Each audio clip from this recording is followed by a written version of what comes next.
सी programming सीखने की series के इस वीडियो में आज हम समझेंगे कि बिटवाइज ऑपरेटर्स क्या होते हैं और साथ ही हम ये भी जानेंगे कि different types of bitwise operators कौन कौन से हैं।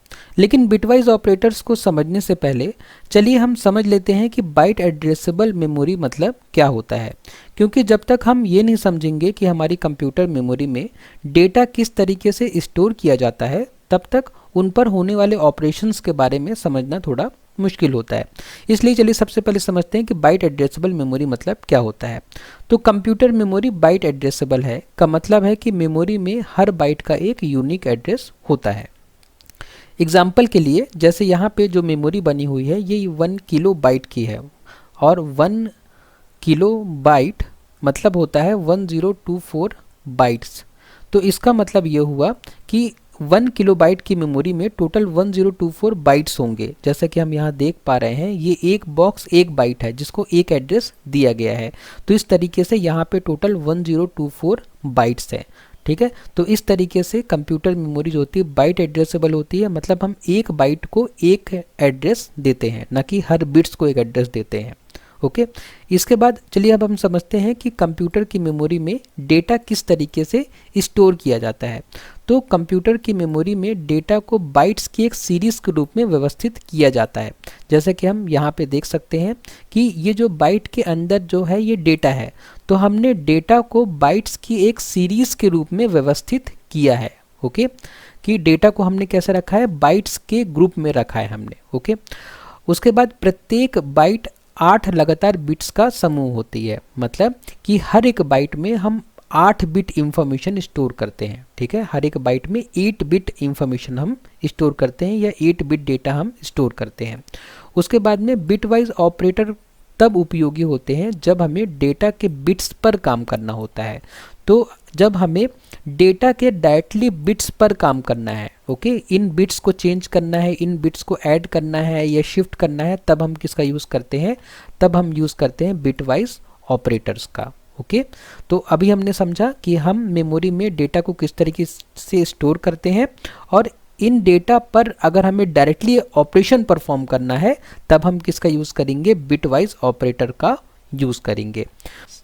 तो बिटवाइज ऑपरेटर्स क्या होते हैं? सी भाषा में बिटवाइज ऑपरेटर्स का उपयोग बाइनरी लेवल पर ऑपरेशन करने के लिए किया जाता है। जैसा कि हम यहाँ पे देख पा रहे हैं कि यहाँ पे जो डेटा स्टोर है ये बाइनरी लेवल पे स्टोर होता है, डेटा 0-1 के फॉर्म में। तो अगर हमें इन डेटा पर ऑपरेशन परफॉर्म करना है तो हम बिटवाइज ऑपरेटर्स का उपयोग करेंगे। और हमें नाम से भी समझ में आ रहा है कि बिटवाइज ऑपरेटर्स मतलब ऐसे ऑपरेटर जो डायरेक्टली बिट पर ऑपरेशन परफॉर्म करते हैं। प्रत्येक डेटा को कंप्यूटर में बाइनरी के रूप में स्टोर किया जाता है। जैसा कि हम जानते हैं कंप्यूटर में जो डेटा होता है वो 0-1 के फॉर्म में स्टोर किया जाता है। इन ऑपरेटर्स के माध्यम से हम सीधे डेटा के बिट्स पर कार्य कर सकते हैं। तो बिटवाइज ऑपरेटर के माध्यम से हम क्या कर सकते हैं, डायरेक्टली बिट्स पर हम कार्य कर सकते हैं। तो different type of bitwise operators कौन कौन से हैं? ये डिफरेंट टाइप के बिटवाइज ऑपरेटर्स हैं। जैसे ये है हमारा बिटवाइज एंड, बिटवाइज और, बिटवाइज एक्स और, बिटवाइज नॉट, लेफ्ट शिफ्ट और राइट शिफ्ट। ठीक है, इनका ये सिंबल बना हुआ है। तो चलिए अब हम क्या करते हैं, अब हम different type of bitwise operators को हम डिटेल में एक एक करके समझते हैं। तो सी लैंग्वेज में ये सारे बिटवाइज ऑपरेटर्स हैं जो कि उपयोग किए जाते हैं। तो अब हम इन सारे बिटवाइज ऑपरेटर्स को एक एक करके समझना शुरू करते हैं। तो हमारा सबसे पहला बिटवाइज ऑपरेटर है बिटवाइज एंड। बिटवाइज एंड को हम कुछ इस तरीके से रिप्रेजेंट करते हैं और ये है बिटवाइज एंड का ट्रूथ टेबल। तो इस ट्रूथ टेबल में क्या बताया गया है, इस ट्रूथ टेबल में बताया गया है कि जब दोनों बिट्स 1 होंगे तो परिणाम 1 मिलेगा, अन्य सभी स्थितियों में परिणाम 0 मिलेगा। जैसा कि हम इस ट्रूथ टेबल पे देख पा रहे हैं कि जब दोनों ही बिट्स, ठीक है, दोनों ही बिट्स, दोनों ही इनपुट 1 है तो हमें आउटपुट में 1 मिल रहा है। और बाकी सारे केसेस में जहाँ पे एक भी इनपुट अगर 0 है तो हमें आउटपुट में क्या मिल रहा है, 0। तो इस ट्रूथ टेबल का यूज़ हम कर सकते हैं बिटवाइज एंड ऑपरेशन को करने के लिए। तो इसको समझने के लिए इस एग्जाम्पल को हम देख लेते हैं। इस एग्जाम्पल में हमारे पास 2 वेरिएबल्स हैं ए और बी। ए की वैल्यू है 5 और बी की वैल्यू है 3। हमें क्या कैलकुलेट करना है, हमें कैलकुलेट करना है बिटवाइज एंड क्या होगा, ए और बी का। तो जैसा कि हम समझ रहे हैं शुरू से कि बिट वाइज एंड मतलब होता है कि वो ऑपरेशन जो बिट्स पर परफॉर्म होगा। तो भले हमने कंप्यूटर को जो नंबर दिया है वो डेसिमल में दिया है, लेकिन कंप्यूटर क्या करेगा, सबसे पहले इस डेसिमल नंबर को कन्वर्ट करेगा बाइनरी नंबर में। ठीक है, क्योंकि हमको पता है कि कंप्यूटर सारे ही ऑपरेशन बाइनरी में परफॉर्म करता है। और हम बिटवाइज ऑपरेटर पढ़ रहे हैं, और बिटवाइज ऑपरेटर में हम ये देख रहे हैं कि किस तरीके से कोई ऑपरेशन बाइनरी लेवल पे परफॉर्म किया जाता है। अगर आपको नहीं पता कि हम डेसिमल टू बाइनरी कन्वर्जन या बाइनरी टू डेसिमल कन्वर्जन किस तरीके से करते हैं, तो आप अभी आई बटन पर क्लिक करके वो वीडियो देख सकते हैं जिसमें मैंने बताया है कि हम इस तरह के कन्वर्जन किस तरीके से कर सकते हैं। तो कंप्यूटर हमारा क्या करेगा कि हमारे दिए हुए डेसिमल नंबर को सबसे पहले कन्वर्ट करेगा बाइनरी में।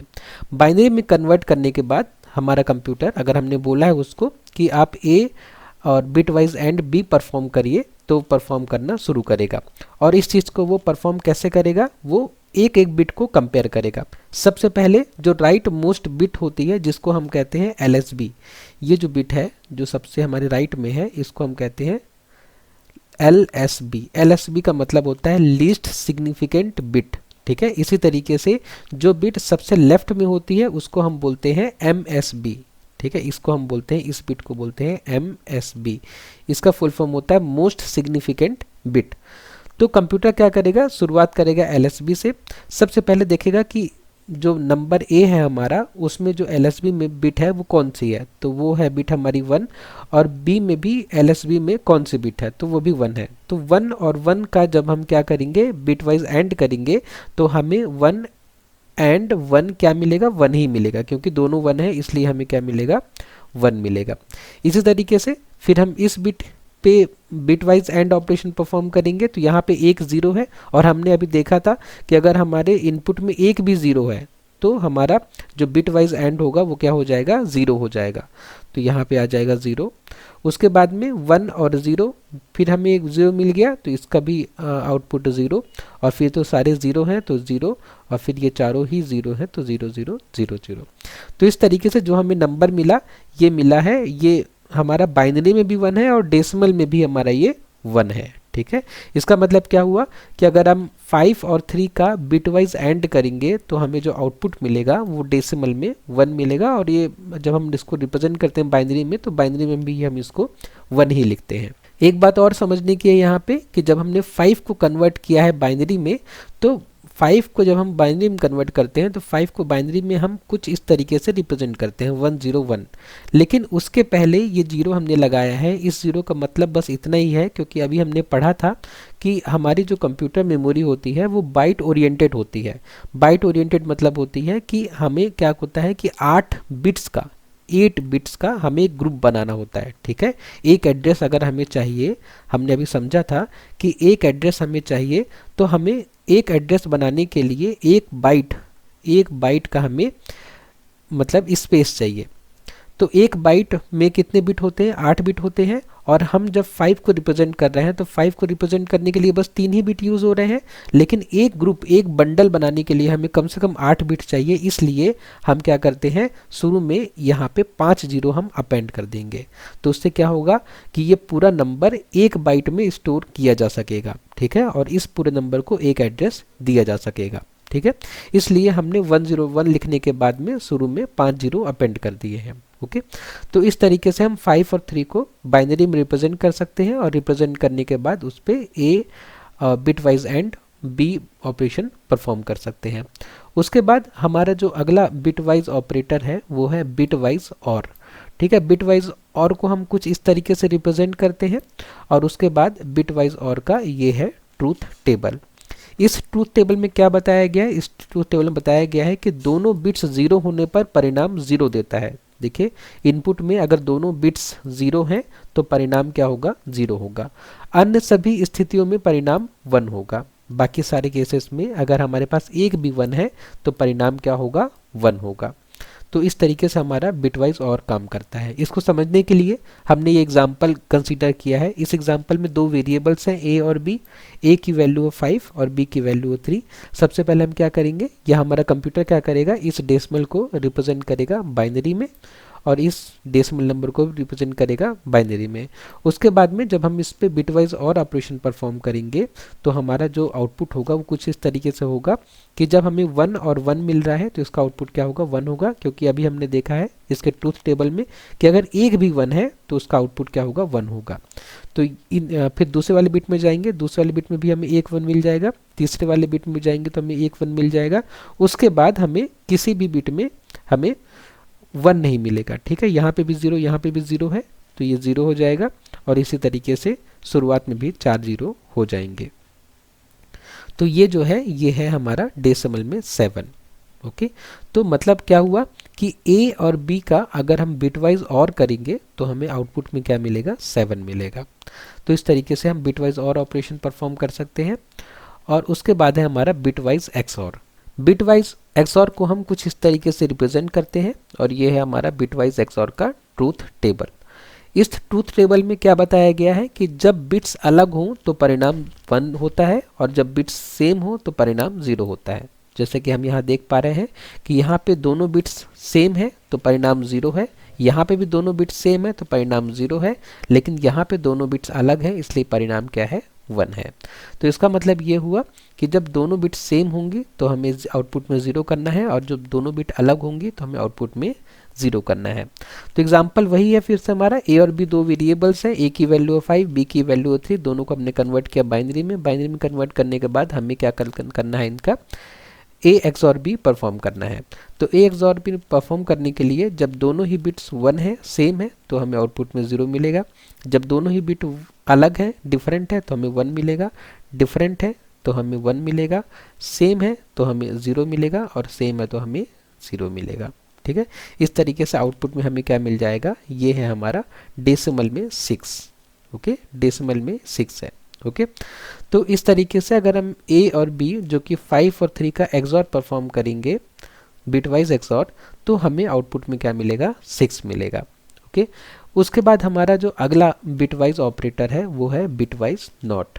ठीक है, बिटवाइज नॉट को हम कुछ इस तरीके से रिप्रेजेंट करते हैं, और बिटवाइज नॉट का ये ट्रूथ टेबल है जो कि बहुत ही सिंपल है। इसमें क्या है, सभी बिट्स को उल्टा कर देते हैं, 0 को 1 और 1 को 0 में बदल देते हैं। देखिए यहाँ पे 1 था, हमने उसका बिटवाइज नॉट किया तो हमें 0 मिल गया, और 0 था उसका हमने बिटवाइज नॉट किया तो हमें क्या मिल गया, 1 मिल गया। एग्जाम्पल के लिए हमारे पास एक वेरिएबल है a जिसकी वैल्यू है 5। हमने सबसे पहले क्या किया, इस डेसिमल नंबर को सबसे पहले बाइनरी नंबर में कन्वर्ट किया। यह हमारा कंप्यूटर यही चीज़ करता है कि डेसिमल को कन्वर्ट करता है सबसे पहले बाइनरी में, या बाइनरी में ही वो सारी चीज़ों को समझता है। उसके बाद अब हमें क्या करना है, इस पर हमें परफॉर्म करना है बिटवाइज नॉट। तो बिटवाइज नॉट में हमने क्या समझा कि 1 जो है 0 हो जाएगा और 0 जो है 1 हो जाएगा। तो सबसे पहले हम शुरू करते हैं LSB से, लीस्ट सिग्निफिकेंट बिट से। तो 1 जो है 0 हो जाएगा, उसके बाद 0 है तो ये 1 हो जाएगा, उसके बाद 1 है तो ये 0 हो जाएगा, उसके बाद 0 है तो ये 1 हो जाएगा, और फिर सारे ये 1 हो जाएंगे।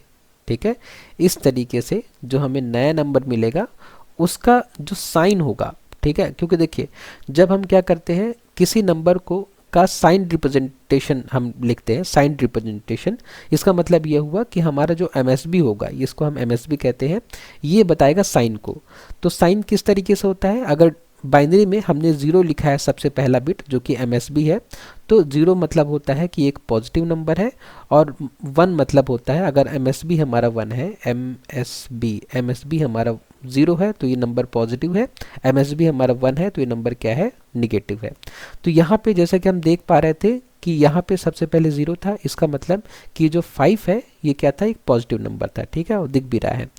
और हमने अब क्या कर दिया, हमने कर दिया बिटवाइज नॉट। बिटवाइज नॉट मतलब सारी ही बिट्स अब पलट गई।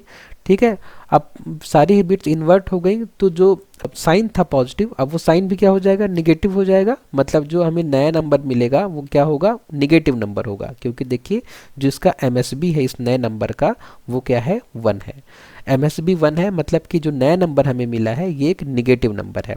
लेकिन इस नए नंबर का मैग्नीट्यूड अगर हमें निकालना हो, ठीक है, ये तो साइन हुआ। ठीक है, किसी भी नंबर में दो चीज़ें होती हैं, पहला साइन और दूसरा मैग्नीट्यूड। ठीक है, इसको सही कर देते हैं, मैग्नीट्यूड। Okay, magnitude. तो किसी नंबर में दो चीज़ें होती हैं, साइन और मैग्नीट्यूड। तो जब हमने 5 को रिप्रेजेंट किया बाइनरी में, तो इसका साइन था पॉजिटिव और मैग्नीट्यूड था क्या 5। ओके, तो अब हमें जो नया नंबर मिला इसका साइन तो है निगेटिव, जो कि हमने अभी यहाँ पे माइनस साइन बना दिया है, लेकिन इसका मैग्नीट्यूड कैलकुलेट करने के लिए हमें क्या करना पड़ेगा, इस नंबर का 2's कॉम्प्लीमेंट निकालना पड़ेगा। ठीक है, इसका मैग्नीट्यूड कैलकुलेट करने के लिए हमें इस बाइनरी नंबर का 2's कॉम्प्लीमेंट निकालना पड़ेगा। तो 2's कॉम्प्लीमेंट निकालना किसी भी नंबर का बहुत ही सिंपल है, बहुत ही सिंपल सा शॉर्टकट है। उस शॉर्टकट को अगर आप समझ लेंगे तो आप डायरेक्टली किसी भी बाइनरी नंबर का 2's कॉम्प्लीमेंट कैलकुलेट कर सकते हैं। तो देखिए 2's कॉम्प्लीमेंट कैलकुलेट करने के लिए हमें क्या करना है, हमें राइट से लेफ्ट में हमें ट्रेवर्स करना है, राइट से लेफ्ट में हम ट्रेवर्स करेंगे। ठीक है, और जैसे ही हमें राइट से लेफ्ट ट्रेवर्स करने में पहला 1 मिलेगा, ठीक है, तो वहाँ से हम फिर से इन्वर्जन शुरू कर देंगे, मतलब इन्वर्जन या हम उसको पलटना भी कह सकते हैं कि हम बिट्स को पलटना शुरू कर देंगे। ठीक है, जैसे करके देखते हैं, मैंने राइट से मूव करना शुरू किया, मुझे क्या मिला, 0 मिला, तो मैं 0 को एज इट इज़ लिख दूंगा, एज इट इज़ 0 मिला तो मैंने 0 को लिख दिया। अगर मुझे 0 मिलते जाता तो मैं 0 को वैसे ही लिखते जाता। ठीक है, अभी मैं उसको पलटना शुरू नहीं करता, लेकिन जैसे ही मुझे पहला 1 मिला, ठीक है, तो अब मुझे ये संकेत मिल गया है, ये इंडिकेशन मिल गया है कि अब मुझे बिट्स को उलटना है यहाँ से। ठीक है, इसके बाद में तो इस 1 को मैं पहले सबसे पहले ऐसे ही लिख दूंगा, इस 1 को जो मुझे पहला 1 मिला उसको मैंने ऐसे ही लिख दिया। लेकिन अब इसके बाद के जो भी बिट्स मुझे मिलेंगी तो उन बिट्स को मुझे क्या करना है, पलटना है। तो 0 मिला तो 0 को मैं कर दूंगा 1, 1 मिला तो 1 को मैं कर दूंगा 0, और फिर ये 1 मिला तो इसको भी 0, फिर ये 1 मिला इसको भी 0, ये 1 मिला इसको भी 0, ये 1 मिला इसको भी 0। मतलब जैसे ही मुझे राइट से लेफ्ट ट्रेवर्स करने में पहला 1 मिलेगा तो पहले 1 को लिखने के बाद बाकी सारे बिट्स को मैं क्या कर दूंगा, इन्वर्ट कर दूंगा। तो अब ये जो मुझे नया नंबर मिला है ना, ये नया नंबर क्या मिला है, 0 0 0 0 और 0 1 1 0। तो ये जो नंबर है ये है मेरा मैग्नीट्यूड इस बाइनरी नंबर का जो मुझे बिटवाइज नॉट करने के बाद मिला। ठीक है, और ये मैंने बाइनरी में क्या लिखा है, ये बाइनरी में है हम सॉरी ये डेसिमल में हमने क्या लिखा है, ये डेसिमल में हमारा है 6। ओके, ये डेसिमल में 6 है।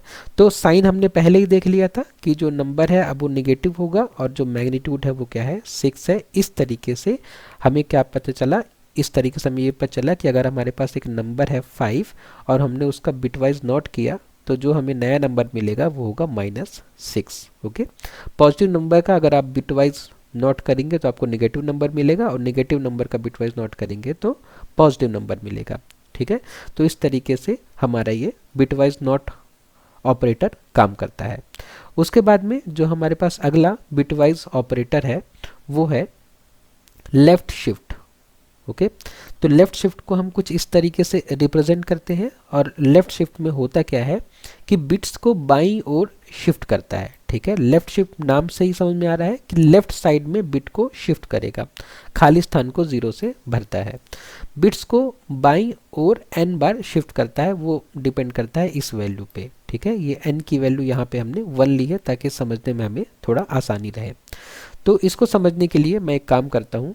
तो देखिए ये ऊपर वाले में बिट वाइज नॉट में ये बताना मैं आपको भूल गया कि बिट वाइज नॉट में ये हमने यहाँ पे लिखा है कि डेसिमल वैल्यू जो होगी वो -6 होगी इन 2's कॉम्प्लीमेंट। ठीक है, हमने 2's कॉम्प्लीमेंट निकाला तो हमें उसकी वैल्यू क्या मिली, -6 मिली। साइन हमने ऊपर ही देख लिया था, और जो मैग्नीट्यूड है वो हमें कैसे मिला, 2's कॉम्प्लीमेंट कैलकुलेट करके। ठीक है, तो इसके बाद अब हम समझते हैं अपने लेफ़्ट शिफ्ट ऑपरेटर को। तो लेफ़्ट शिफ्ट ऑपरेटर को समझने के लिए मैं क्या करता हूँ, यहाँ पे ऐसे कुछ बॉक्सेस बना लेता हूँ।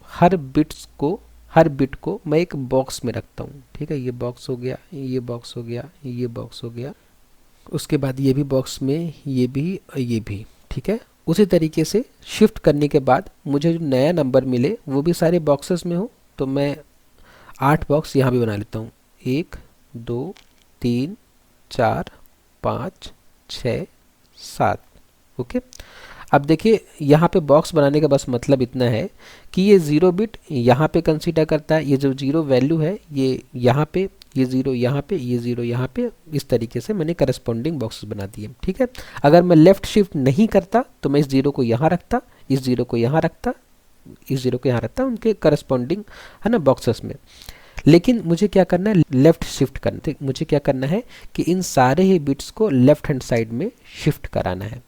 अब जब मैं शिफ्ट कराऊंगा तो शिफ्ट मतलब यही होता है ना कि ये जो वन जो कि हमारा किस में है, एलएसबी में है, इसको कहाँ होना चाहिए, इसको यहाँ पे नहीं यहाँ पे होना चाहिए, क्योंकि मैंने इसको क्या कर दिया, लेफ्ट में शिफ्ट कर दिया। मतलब इसकी जो नई जगह होगी वो कहाँ हो गई, यहाँ पे हो गई, इस वाली सेकंड में, लेफ्ट हैंड साइड से सेकंड वाली पोजीशन में, क्योंकि मैंने क्या किया, लेफ्ट में शिफ्ट किया इसको, लेफ्ट में, क्योंकि यहाँ पे था, इसको मैंने लेफ्ट में शिफ्ट कर दिया। उस तरीके से जो जीरो होगा वो कहाँ पे आ जाएगा, वो यहाँ पे आ जाएगा, और उस तरीके से वन यहाँ पे आ जाएगा, ये जीरो यहाँ पे आ जाएगा, और फिर ये चार में से, इन चार में से पहला जीरो यहाँ पे आएगा इस वाली पोजीशन में, तो मैं लिख देता हूँ।